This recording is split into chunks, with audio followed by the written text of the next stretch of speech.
রয়েছে সেগুলো আমরা আলোচনার মাধ্যমে আমরা বিভিন্ন যে যৌথ ওয়ার্কিং গ্রুপ হবে এবং কমিটি গঠন করে এবং যখন উভয় পক্ষ সহমত পোষণ করবে তখনই আমরা এগুলো ইমপ্লিমেন্ট আমরা করব।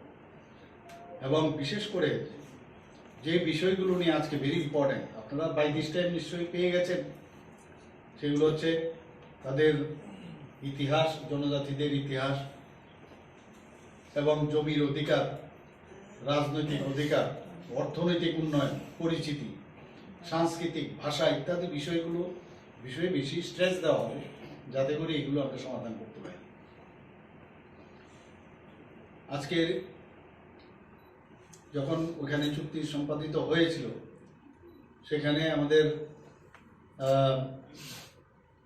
মহারাজা প্রদ্যোৎ কিশোর দেববর্মা তো ছিলেনই, পাশাপাশি আমাদের এলওপি সবাই জানেন, যিনি আমাদের বিধানসভার যিনি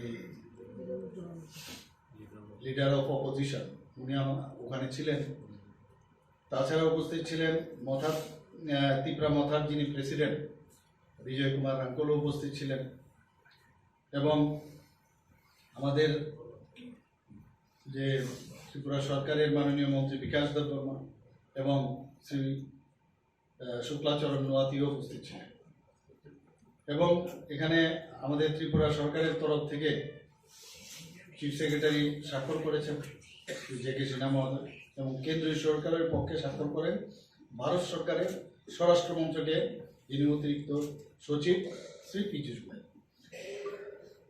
তো আমি আশা করি যে আমাদের একসাথে মিলে আমরা মানে এক ভারত শ্রেষ্ঠ ভারত, এক ত্রিপুরা শ্রেষ্ঠ ত্রিপুরা অবশ্যই এই চুক্তির মাধ্যমে সেটা আমরা করব। সবাইকে অসংখ্য ধন্যবাদ।